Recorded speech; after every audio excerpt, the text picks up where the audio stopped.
Alô, vocês, tudo bem? Eu vou começar esse vídeo com uma frase que talvez você não esteja esperando de mim. A inteligência artificial não é uma farsa. Eu uso todo santo dia, uso para revisar memorial descritivo, uso para conferir planilhas, uso para estudar editais da Caixa. Ela é real, ela é boa, ela veio para ficar e ela vai mudar tudo. Mas eu sou engenheiro e engenheiro tem um vício profissional que não passa nunca. Quando eu olho para uma obra bonita e a primeira coisa que eu procuro não é o acabamento, é o orçamento. E quando eu abro o orçamento da maior obra do planeta hoje, que é a construção da infraestrutura para a inteligência artificial, o que eu vejo é uma coisa que vi em centenas de vezes nos canteiros aqui onde eu trabalho no sertão do Pajeú, que é o dono que achava que ia dar tudo certo, mas a conta não fecha. Neste ano de 2026, 4 empresas, só 4, vão gastar 725 bilhões de dólares em data centers, chips e energia. 77% a mais do que gastaram do ano passado. E a receita que a inteligência artificial gera nas empresas do mundo real não cresce nem perto disso. Isso, meu amigo, tem um nome na engenharia. Chama-se cronograma físico correndo na frente do cronograma financeiro. É quando a obra sobe mais rápido do que o dinheiro entra. E quando isso acontece em uma obra, sabe o que acontece? Ela para. No vídeo de hoje eu vou te mostrar com fonte, matéria e número na tela, porque o modelo econômico da IA está entrando em colapso. E porque isso não significa que a IA acabou, significa uma coisa muito mais interessante para quem está prestando atenção. E antes de eu começar, se inscreva aqui no canal, ative o sininho e me responda uma coisa nos comentários que eu quero muito saber. Qual IA você está usando no dia de hoje? GPT, Cloud, Gemini, algum modelo chinês ou nenhum? Escreva aí sem medo, porque o dedo não cai, tá certo? Vamos pro vídeo.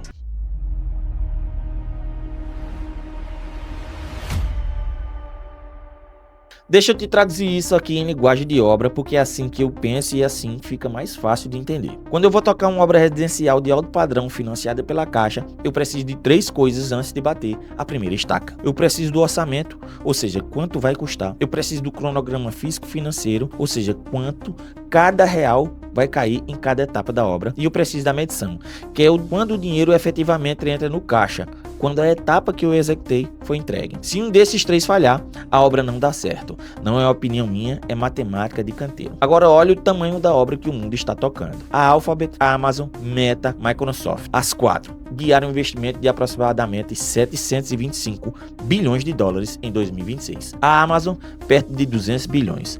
Microsoft, perto de 190 bilhões. Alphabet, entre 175 e 185. Meta, entre 115 e 135 bilhões de dólares. Isso é 77% a mais do que os 410 bilhões do ano passado. 125 bilhões de dólares. Vou traduzir isso para o nosso mundo. No câmbio de hoje, isso dá algo perto de 4 trilhões de reais. É mais do que o orçamento inteiro do Brasil. Numa única categoria de gastos de 4 empresas. Isso não é investimento em software, isso é obra civil pesada, terraplanagem, é fundação, é estrutura, é subestação de energia, é sistema de refrigeração, é adutora de água, é licenciamento ambiental, é linha de transmissão. Eu sei o que é isso porque é o mesmo tipo de dor de cabeça que eu tenho, só que numa escala de um país. Agora vem a parte que ninguém te conta. Um levantamento publicado em julho de 2026 aponta o descompasso central. Enquanto a infraestrutura consome algo na casa de 400 bilhões de dólares por ano, a receita corporativa gerada por IA está na casa dos 100 bilhões. 4 para 1. E tem um detalhe que é de arrepiar. Quem entende de contrato, as grandes operadoras acumulam cerca de 662 bilhões de dólares em compromisso de locação de data centers já assinadas, mas ainda não iniciados, que pela regra contábil fica fora do balanço até a locação começar. Eu já vi essa planilha na mesa de dono de obra que quebrou. É o cara que assinou um contrato de fornecimento de material nos próximos 3 anos, colocou tudo em uma gaveta e não lançou na planilha porque ainda não começou. Aí chega a hora de pagar e ele descobre que está carregando uma dívida que não estava no papel. Meu amigo, compromisso assinado é dívida. Não importa se começou ou não. Você assinou, você deve. Qualquer engenheiro que já tocou um cronograma físico-financeiro de verdade sabe disso na pele. E o mercado já começou a sacar. Pesquisa de gestores de fundo aponta que 45% hoje apontam a bolha de IA como o maior risco de cauda do mercado, contra apenas 11% em setembro de 2025. Em poucos meses, o medo quadruplicou. Repara aqui que eu não disse que a obra é ruim, eu disse que o orçamento não fecha. São coisas completamente diferentes e é exatamente aí que quase todo mundo erra na leitura. Deixa eu te explicar o que é uma medição, porque essa palavra é a chave do vídeo. Numa obra financiada, você não recebe o dinheiro todo de uma vez. Você executa uma etapa, fundação, alvenaria, cobertura, o engenheiro da Caixa vai lá, vistoriar, aprova e é aí que o dinheiro cai. Isso é medição. É a medição que entra depois que o serviço está feito e comprovado. Se a obra sobra e a medição não entra, você está financiando a obra do seu bolso. E ninguém aguenta isso por muito tempo. E onde fica a medição da inteligência artificial? A OpenAI, dona do ChatGPT, chegou em meados de 2026 com receita anualizada na casa dos 25 bilhões de dólares. Número monstruoso. Cresceu de forma absurda. Só que segundo o levantamento publicado sobre as finanças da empresa, ela deve perder cerca de 14 bilhões de dólares em 2026. E não projeta ficar no azul antes do fim da década. Do outro lado, a Anthropic, dona da cloud, vem sendo apontada como a que gasta menos e projeta chegar no lucro operacional já em 2026, na casa das centenas de milhares de dólares. Presta atenção no que isso significa. Todo esse universo de empresas de IA, o número de empresas que ganham dinheiro de verdade com modelo de fronteira, cabe na palma da mão. As outras estão queimando o capital do investidor. E não venha me falar que é uma empresa nova, tem que queimar, tem que investir. Eu sou empresário, eu sei o que é investir para crescer. Eu já reinvesti lucro que eu queria ter tirado e colocado no meu bolso. Mas tem uma diferença entre investir e queimar. Investimento tem hipótese de retorno com prazo. Queima é gastar torcendo. Aí vem a pergunta de milhões de dólares. Literalmente. A empresa que compra a IA está ganhando dinheiro com ela? Um estudo do MIT que rodou o mundo, DGN Deviance, eu não sei falar direito em inglês, então veja aqui o nome do estudo aqui, ó. Esse estudo analisou 300 implantações públicas, entrevistou dezenas de executivos e chegou à conclusão de que cerca de 95% dos pilotos de IA generativa nas empresas não geraram impacto mensurável no resultado. Só 5% viraram o valor de verdade. Eu vou te dar a tradução de engenheiro para esse estudo. E é aqui que eu acho que está o coração do problema. A maioria das empresas não implementou a inteligência artificial. A maioria das empresas comprou inteligência artificial para continuar fazendo exatamente a mesma coisa que já faziam. Só que gastando bem mais. É a mesma coisa que eu vejo na obra o tempo todo. O cara comprou uma betoneira mais cara do mercado, mais moderna, top de linha e continua com o mesmo traço errado. O mesmo pedreiro sem prumo. E o mesmo cronograma escrito no caderninho. Aí ele olha o resultado no final do mês e fala: rapaz, essa bitoneira não funciona. Mas a verdade é que a bitoneira funciona. O método é que não existe. Ferramenta boa em processo ruim não gera lucro. Gera custo em sotaque de modernidade. E é exatamente isso que 95% das empresas do mundo estão descobrindo agora com a fatura na mão. E olha que sacanagem. Quem não fez piloto nenhum ficou para trás. E quem fez piloto errado gastou para ficar no mesmo lugar. Não tem saída fácil nessa história. Agora eu vou te mostrar a parte desse esquema que quando eu entendi, eu tive que ler 3 vezes para ter certeza que eu não tinha entendido errado. Porque isso aqui no mundo da construção civil teria um nome e não seria um nome bonito. Está documentado e amplamente reportado, o que o mercado chama de financiamento circular da IA. Funciona assim. A fabricante de chip investe bilhões de dólares numa empresa de inteligência artificial. A empresa de inteligência artificial pega esse dinheiro e assina um contrato bilionário com a empresa de nuvem. A empresa de nuvem pega esse dinheiro e compra chip da fabricante que começou o círculo. O dinheiro sai do caixa da fabricante como um investimento e volta no balanço dela como receita, passeando. Estimativas de mercado colocam esses arranjos acima de 800 bilhões de dólares. E em 27 de julho de 2026, poucos dias atrás, a Axios reportou que a Nvidia está avaliando garantir financiamento de um projeto gigante de data center da OpenAI, com números que passam de 250 bilhões de dólares em garantia e centenas de bilhões em compra de chips. Vou traduzir isso aqui para o canteiro. Imagine eu, construtor, empresto dinheiro para o meu próprio cliente para ele conseguir me pagar a medição da obra que eu mesmo estou tocando. Aí eu vou lá no meu balanço e lanço aquilo como receita e mostro para o banco: olha como minha empresa está saudável, está crescendo, está ganhando dinheiro. Cresceu o que, meu amigo? Cresceu o papel. O dinheiro é o mesmo. Dinheiro dando volta no quadro e voltando pela porta do fundo com roupa nova. Isso não é fraude, preste atenção. Que fique bem claro, eu vou repetir e não estou acusando ninguém de crime. Isso é uma operação legal e é divulgada publicamente. Mas é uma engenharia financeira que infla a aparência da demanda. E demanda inflada é o combustível de toda a bolha que já existiu na história do capitalismo. E tem um segundo detalhe, que esse aqui que é 100% território de engenharia e é o que mais me incomoda: a vida útil. O investidor Michael Burry, aquele mesmo do filme da Grande Aposta, que apostou contra o mercado imobiliário americano em 2008, levantou publicamente a seguinte questão: as gigantes de tecnologia estão depreciando as placas de vídeos os GPUs, num prazo de 5 a 6 anos. A Microsoft, por exemplo, esticou de 4 para 6 anos. A Meta trabalha com 5 anos e meio. Só que a vida útil econômica real de um chip desses, com a velocidade que sai geração nova, é apontada por muita gente como sendo de 2 a 3 anos. Se a conta estiver certa, a estimativa dele é de algo perto de 176 bilhões de depreciação subestimadas entre 2026 e 2028. Ou seja, lucro que está aparecendo hoje no balanço e que na verdade é custo empurrado para frente. Engenheiro entende de vida útil melhor do que qualquer contador do planeta. Isso é nosso ofício. Eu não posso pegar uma forma de madeira que aguenta 8 reaproveitamentos e lançar lá na planilha como se ela aguentasse 20. Se eu fizer isso, o meu orçamento fica lindo no papel e a obra quebra no meio.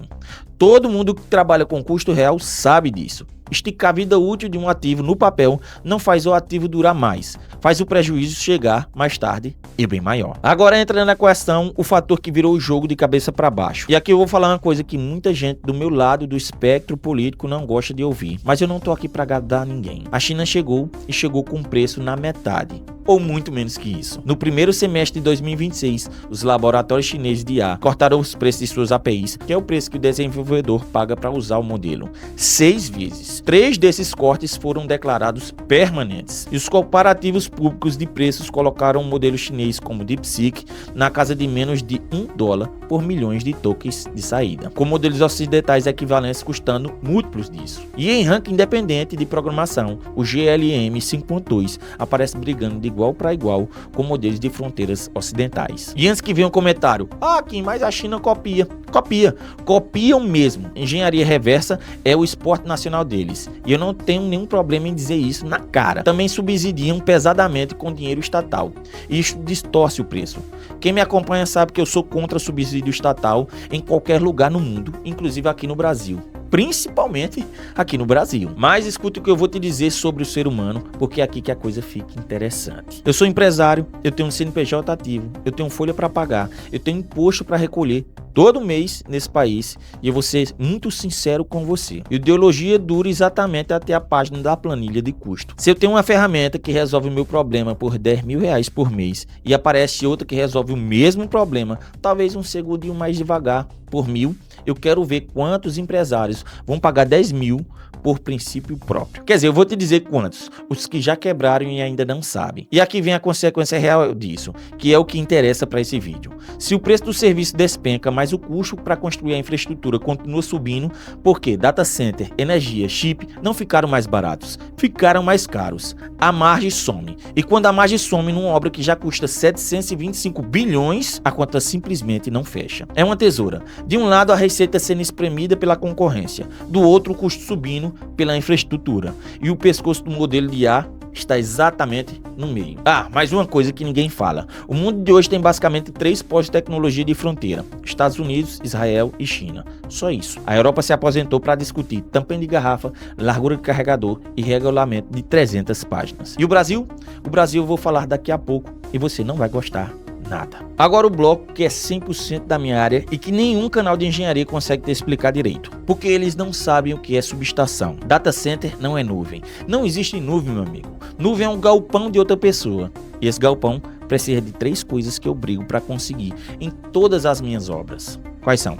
Energia, água e licença. Nos Estados Unidos, os data centers consumiam cerca de 4,4% de toda a energia elétrica do país em 2023. A projeção é que chegue entre 6,7% e 2% até 2028. E esse número aqui é que me deixou de queixo caído. Em 2025, concessionárias americanas receberam pedidos de conexão à rede que somam mais de 700 gigawatts. Para você ter uma noção, os Estados Unidos inteiro consumiram 477 gigawatts em 2023. Ou seja, pediram mais energia do que o país inteiro consome. Isso não é demanda, isso é fila de pedido de gente que quer construir e não vai conseguir construir nem metade disso. Mas o pedido está lá e ele mexe no planejamento da rede. O maior operador de rede elétrica dos Estados Unidos projetou um aumento de cerca de 6,3 bilhões de dólares no custo de eletricidade para o consumidor em 3 anos, atribuindo majoritariamente à demanda dos data centers. O Goldman Sachs projetou a conta de luz residencial subindo mais de 6% até 2027. E tem um caso concreto que virou símbolo. O morador da Virgínia recebeu uma conta de $281 em janeiro de 2026, contra cerca de $100 no mês anterior. Olha o que aconteceu aqui e olha que coisa perversa. A conta da corrida bilionária da inteligência artificial não está chegando só pro acionista da Nvidia. Está chegando na fatura da energia da dona de casa, porque a energia é um recurso finito e compartilhado. Se um galpão puxa a carga de uma cidade inteira, a rede precisa de reforço. E reforço de rede, meu amigo, quem paga é a tarifa. É rateado, sempre foi. E aqui eu quero ver a conversa de, e é democrática. Democrática para usar? Talvez. Para pagar? Também. Só que você paga sem nunca ter usado. E deixa eu te dar mais um número que quase ninguém comenta. Água. Data center consome água para refrigeração. Muita água. Existe até um indicador técnico para isso, chamado WUE. Vamos ver se eu acerto. Water Using Effectiveness. Creio que seja assim que se fale. Mas veja só, isso é litro de água por quilowatt-hora. É tão relevante que virou uma exigência legal aqui no Brasil. E é sobre isso que eu vou falar com você agora. Agora o Brasil. E é aqui que eu quero sua atenção total. O Brasil lidera a América Latina em data center, cerca de 48% da capacidade instalada e 71% do que está sendo construído na região. O governo criou o Redata, um regime de incentivo com pacote de isenção, que o próprio setor estima poder reduzir em até 30% o investimento necessário para colocar um data center em operação aqui no Brasil. As projeções falam em destravar até R$100 bilhões por ano e levantar a capacidade nacional de cerca de 750 megawatts para 3 gigawatts em até 2032. O Redata exige 100% de energia de fonte limpa ou renovável e um WE máximo de 0,05 litros por quilowatt-hora, com verificação anual. E já tem obra saindo do papel, um complexo dedicado à IA em Sumaré, São Paulo, com investimento total anunciado de R$30 bilhões. Isso é bom ou ruim? Depende inteiramente de uma coisa, o que a gente vai ser nessa história, porque tem duas possibilidades e elas são muito diferentes. Ou o Brasil vira sócio dessa obra, com engenharia nacional, empresa brasileira executando, mão de obra qualificada, formada aqui e tecnologia ficando aqui. Ou o Brasil vira o terreno, a gente entra com água, com energia limpa, com incentivo fiscal, com a licença ambiental e sai com um galpão trancado, 40 empregos permanentes e um contrato de exportação de processamento. E o detalhe que quase ninguém junta. Enquanto isso, o empresário brasileiro que realmente produz está tocando obra com a Selic a 14,25% ao ano. 4 cortes consecutivos desde o seu pico de 15%. Tá, mas ainda é 14,25%. Então deixa eu te resumir o Brasil de 2026. Isenção bilionária para data center multinacional e juro de 14,25% para o construtor brasileiro que gera emprego na sua cidade. Eu não sou contra o data center vir. Eu quero que venha. Emprego é emprego, obra é obra e eu sou a favor de investimento estrangeiro sempre. Eu só queria a mesma energia para destravar quem já está aqui,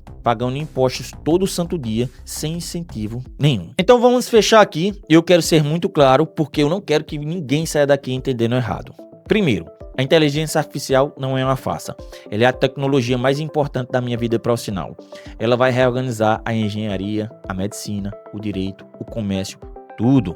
Quem ficar de fora, vai ficar de fora mesmo. Segundo, o que está entrando em colapso é o modelo. É um modelo de gastar primeiro, cobrar depois e a gente vê como resolve. É um modelo de crescimento a qualquer custo, com custo escondido no rodapé do balanço. Terceiro, e preste muita atenção nessa, toda obra grande na história passou por esse momento. A bolha da internet estourou em 2000 e levou muita gente junto. A internet continuou. Quem quebrou foi quem estava construindo sem orçamento. Quem ficou de pé foi quem tinha caixa. Método, cronograma. A inteligência artificial vai sobreviver. O modelo atual dela, não. E agora eu vou te dizer a coisa mais importante desse vídeo e é a coisa que eu aprendi construindo casa aqui no sertão do Pajeú, com dinheiro contado, sem padrinho, sem investidor do Vale do Silício. Obra que não fecha o orçamento não é obra, é buraco. Não importa se o projeto é lindo, não importa se o render está espetacular no Instagram, não importa se está todo mundo aplaudindo na inauguração da fundação. Se a medição não entra na velocidade em que a obra sobe, uma hora ela para. E não tem discurso, não tem palco, não tem entrevista que segure o concreto. E olha a ironia dessa história. A lição que o Vale do Silício vai aprender em 2026 é a mesma lição que o pedreiro do interior de Pernambuco já sabe há 50 anos. Não adianta bater o martelo leve 1000 vezes na massinha. Você tem que bater com potência. Frequência sem potência é só barulho. E barulho, meu amigo, não marca nada. não dá lucro, não dá resultado. 725 bilhões de dólares de frequência. A pergunta que o mercado inteiro vai fazer nos próximos 12 meses é: cadê a potência? Cadê o retorno? Cadê o money, meu resultado? Agora eu quero ouvir de você sem ficar em cima do muro. Você acha que isso é uma bolha ou é só um ajuste? Você usaria a IA chinesa dessa vez, que é mais barata para economizar na sua empresa, ou não usaria de jeito nenhum? Escreva aí embaixo, eu leio todos e eu respondo. Se esse vídeo faz pensar alguma coisa que você não tinha pensado, deixa o like, se inscreva no canal, ative o sininho e manda para aquele seu amigo que jura que entende tecnologia. Do mais, tamo junto!